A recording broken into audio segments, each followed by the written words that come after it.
channel. I've been on a little woke feminism kick lately, if you haven't noticed, and I'm back on my bullshit. But today's topic is about this little anime that came out in 2002.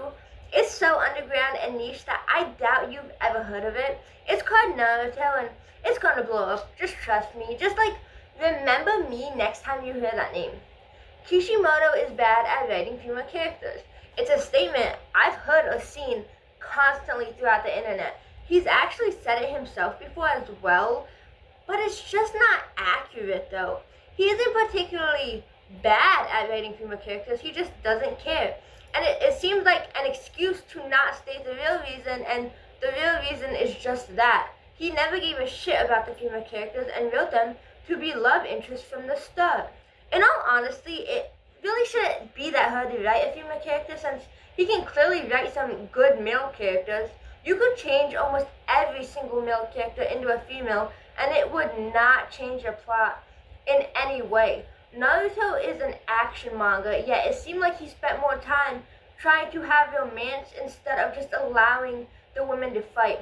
I know lots of people are going to argue or think differently because many men, especially anime fans, refuse to acknowledge sexism at all. I want to take a look at the women of Naruto and just point out a bit of the problem with each of them that the show had with their personalities and stories. Starting off with Sakura is the main female character on the show, and at the start of part 1, she gets put on a team with the two main characters, Sasuke and Naruto. At that point, you would assume that it means she would be the main focus too, since she's paired with the two protagonists of the show. But alas, she's a woman. Except for her Chunin exam fight with Ino, Sakura has no solo battle in nearly 700 chapters of the manga and 15 long years. At the start of Naruto, Sakura was a preteen with a bad temper and a terrible obsession with Sasuke, like most women in this show. Sakura was so in love with Sasuke that she would often neglect things that didn't have to do with him, and she hated anyone who got in between her one-sided romance. That would include her teammate Naruto and her frenemy Ino. Oftentimes, Sakura would hit Naruto and verbally abuse him before turning around and acting like Sasuke could do no harm. This went well into her mid-teens. It seemed like without Sasuke, Sakura would have no personality at all. People didn't like Sakura, and Kishimoto thought the one way to change that was to make her prettier. That is a thing that he has actually said in an interview. He didn't think to make her do more useful things or make her less weak, but instead focused on her looks. In Shippuden, during the Killer Bee arc, Sakura seems to wake up a little from her love story and realize she's in love with a criminal. It doesn't stop her from marrying the man who tried to kill her on multiple occasions and having a daughter with him. During the entire series, Sasuke and Sakura didn't have any chemistry, and it seemed like Naruto and Sasuke would have been a better couple at that point. Sakura would constantly find herself wondering if Sasuke was paying attention to her or if he liked her back, and many times it affected what was happening in the show at that time. She would stop in the middle of a battle and just think about the boy while everyone else is literally fighting around her. There are moments where you think that Sakura's finally getting her moment and she's finally developing. An example is the fight with Sasori, but then afterwards she just goes back to being, well, Sakura. Many of her strong moments happen whenever she decides to finally let go of her love for Sasuke, before suddenly going back to it the next time someone mentions the Uchiha. Sakura is really just there to be a damsel in distress. She exists to move Naruto and Sasuke's story along. She whines and cries and stands around a lot, especially in the earlier episodes. Because of that, she is and will always remain one of the most hated Naruto characters. She was placed in a story that had no benefit to her, and Sakura isn't useless in my opinion. I cannot stand those stupid memes at all. She's just not a developed character. She has done so many things on the show, but when you put her on a team with two literal gods, it's going to get overshadowed, especially when the writer was more focused on her love triangle between them. Another girl who falls victim to this trope is like Sakura. Ina Yamanaka basically gets introduced the same way. She's also a preteen with a bad temper and an obsession with Sasuke. Every teen girl in Naruto, other than the likes of Hinata, because she was already set up as Naruto's love interest, had a thing for Sasuke or gets flustered around Sasuke. Even Mei, a 31-year-old woman, made a comment about how cute Sasuke was at the age of 16. Ino's story revolves basically around Sasuke as well. Sakura and Ino constantly argue and fight over the boy, allowing the blonde to have screen time. As soon as Sasuke leaves the village, Ino gets pushed back into the sidelines to wait with the rest of the women. In the one solo fight she had, it was against Sakura, and she didn't win purely because of plot armor. The whole fight was ridiculous, though. In Shippuden, it seemed like Ino was finally good. She was becoming a healer, and she was helping her team and assisting on missions.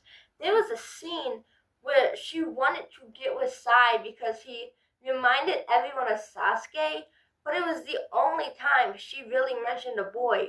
And then the 5 Kage summit happened. Sasuke was officially declared a rogue criminal, and he had a kill on sight order placed.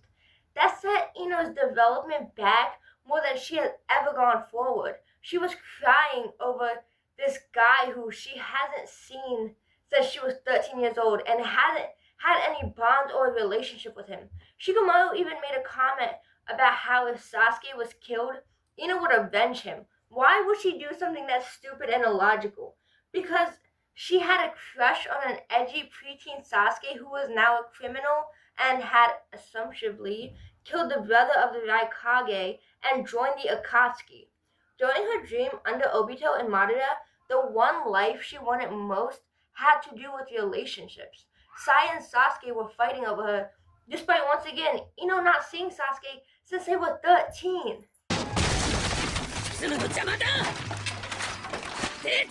Tsunade is definitely one of the better written female characters, but she's still not very good. She's actually the main woman people bring up if you criticize how the women are written. But one good written woman does not cancel all the rest. Tsunade has a distinct feature that many people point out. Her 106cm chest is her main feature. She's nearing her 50s in Shippuden, but she doesn't look it because being a hot, busty woman is her whole thing. She uses a jutsu to make herself look young because, God forbid, these women age. But obviously, this isn't an issue with the more important men. Tsunade is constantly rated the worst Hokage in strength and actions. She was just too indecisive and never really did anything like the earlier Hokage. On top of that, combat-wise, she was a little underwhelming. She was constantly being saved by her male counterparts. Tsunade only became a Hokage because it was both her brother's and her dead boyfriend's dream. Tenten does not even have a last name. That is how irrelevant she is to the plot. Despite being in the Konoha 11, she's barely in the show. As a matter of fact, she has less screen time than any of the other 11 and even less than side characters from other villages. This is disappointing in the fact that she's also the female who is less interested in relationships. While it's very obvious that she has a thing for Neji, she isn't obsessed. It's how a normal crush is and should be. It seems like any woman who isn't deeply obsessed with a man gets little to no scenes.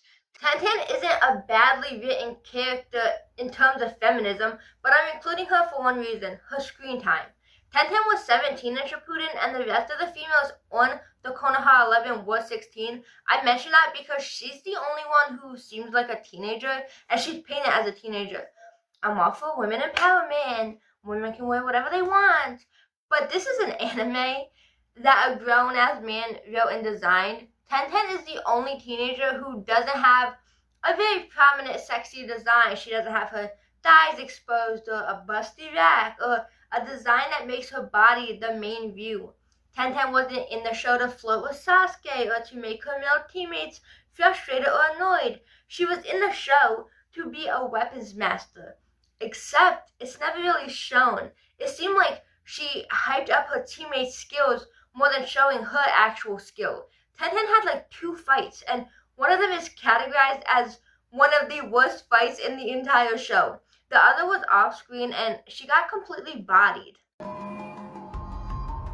Alright. Kurenai's story isn't hers. Kurenai only ever shows up to push a male story along. At first it was Asuma, and then it quickly turned to Shikamaru. She was Asuma's love interest and baby mama, and the only time you see her in any action is her most mocked moment, which was when she tried to hit Genjutsu on Itachi. And I'm gonna rant on this for a second because I'm so fucking sick of it. It wasn't stupid of her to use Genjutsu on Itachi. She had no prior knowledge that Itachi was like this godlike being with Genjutsu and deflecting it. Yeah, he was an Uchiha. Not every Uchiha was on that level or even close. And just because someone is particularly good at Jutsu doesn't mean they can just resist it. According to the data book, actually, Kurenai is Konoha's best Genjutsu user. So it makes sense that she would use a Genjutsu in a battle. Kurenai was completely sidelined compared to the rest of the other sensei. During Shippuden, Kakashi faces off against the likes of Kakuzu, Pain, Sasuke, the 7 ninja swordsmen of the mist, Obito, Madara, and Kaguya. And that's understandable because he is the main sensei of the show. But let's look at other sensei as well. Guy Sensei completely dogwalks Kisame, fights Obito, and then later goes on to not only face Madara, but sacrifice himself for his big moment in the anime. Asuma gets his big arc where he faces Hidan and Kakuzu, unfortunately dies though. This event turns the whole tide of Shippuden and turns it into a darker side. It also motivates his team and allows Shikamaru to have his own big arc. Kurenai gets shown in one battle, as I explained earlier, and then gets knocked up. Protective 8 trigrams! 64 Hinata's entire personality was liking Naruto. I don't think there was ever a time where she was on the screen and not either talking about Naruto or talking to Naruto.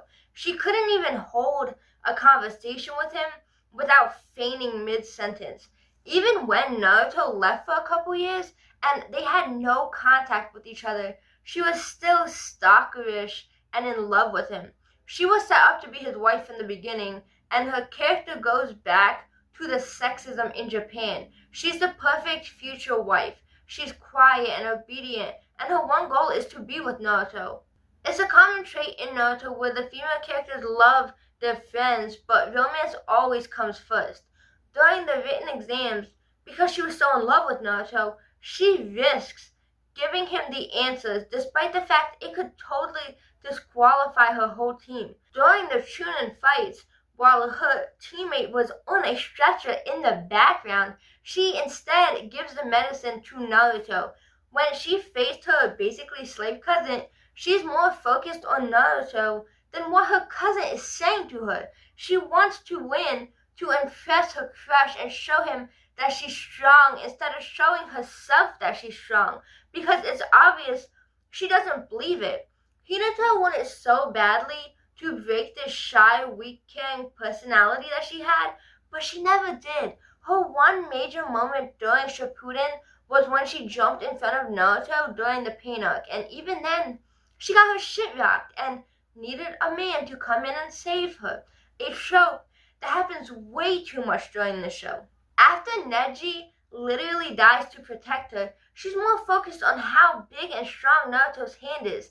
Even in the ninja war, she cares more about romance and what's going on around her, even if it's a corpse of her cousin right in front of her. Her dream under Madara and Obito was the same as Ino's in a sense. She pictured her life with Naruto as her cousin and sister watched from the back. Hinata started as she ended, a weak, shy woman who stays on the sidelines. Mei's entire personality revolves around a man. We see her more concerned about finding a man than seeing her actual skill. It seems like every Kage got their time to shine except Mei. It would have been interesting to see how she turned the bloody Mist Village into how it was when she was Mizukage, but instead, we get to see her threaten any man who makes a reference to marriage. I don't think I even have to explain why Kareen is a badly written character, but I'm still gonna. Not only was she the only female in Team Taka, but she was also the only one who didn't fight. I get that she was a healer and healers are important, but that's something I want to talk about later in the video. Kareen is the only woman who really had a valid reason to be so in love with Sasuke, but even then, it gets to be too much. While almost every female in the show makes a move or comment about Sasuke, she was the only one who was the most obsessed. I would say Sakura barely rivals her in this category. Kareen's whole personality revolved around Sasuke and nothing much else. She's constantly tricking her other teammates just for a moment alone with the Uchiha, despite how many times he's denied her advantages. He even almost killed her, which sounds very familiar. Sasuke had no interest in her personal well-being, and you would think that she would settle down after that, but no, she's still irrationally obsessed. I'm all for women being openly proud of their sexual interest, but she got old fast. When she was first introduced, she was this strong, bossy character, and I was happy to see her because I knew she was on Sasuke's team even before, so I assumed there would finally be a strong, independent woman on the forefront. And then her real personality broke through, and I realized she was just another romantic side interest. After Sasuke almost killed her, and she gets taken as a prisoner for the hidden leaf, she goes on a little insane rant about how good it felt. That's humiliating. なんだかんだやっぱり結婚式って大変なんだ。Shippuden has definitely tried to have more girl power, but it just fell short, seemingly forced and random. These women lack development, and I know some people are gonna say how the men also lack development, but it's just not true. While there are male characters who didn't have this huge arc, it seems like only 2 women did. And while the women did have a developmental arc, it was short and unimportant. Revealing that Sakura was now this super strong badass was cool, but then there were only a few times where she actually got to show it off. Like, I'm convinced Haku was supposed to be a female, but then got changed because Kishimoto didn't think women could actually do all that shit. The show definitely pushed relationships to her, despite not being very good at creating them. It's normal for women to be interested in romance, but it shouldn't be their entire personality. There were countless men who never showed interest in romance, and I can't even really think of one woman who didn't make at least a few remarks about love other than the old ladies. From being love-struck teenagers to becoming housewives, it seemed like Kishimoto assumed women can't be love interests and do other interesting things. And yes, I get it, the fucking show is called Naruto. It's obviously not going to shove side characters down your throat, but that didn't stop many of the males from being in the main spotlight. Shikamaru had 2 main arcs and still had a lot of side time during random filler episodes. This is just ridiculous at this point. Despite what development these women got, they never compared to their male counterparts. It seemed like whenever they somehow found their way into a fight, they got fucked up and tossed to the side. From the Konoha 11, only women became healers, and one of the best healers was also supposed to be the strong badass who can knock enemies out with a single punch, but she could no longer do this because healers don't fight on the front lines. Every single one of the Genin teams had girls and boys in the ratio of 1 to 2, and the girl is always the weakest link. In the final round of the Chunin exams, there was only 1 qualifying woman against 7 other qualifying men. Every Chunin proctor was male, other than the exception of Anko. In the 7 Ninja Swordsmen of the Mist, there was only 1 woman member among 6 other men. There's 1 female Sanin among 3, and only 1 female Hokage among 6 others. In fact, with the exception of the Hidden Cloud and Hidden Sand, which have no female Kage, all other villages have only had 1 in their entire history. It has become more or less of a Naruto stereotype when the girls, even the really strong ones, would fall in trouble and call out for help, and the men would come to rescue them. A plotline where the women fight for themselves would be more appealing to me than a damsel in distress. That is the end of my video. Thank you for listening to me up. I hope you have a good rest of your day, and feel free to like or even subscribe.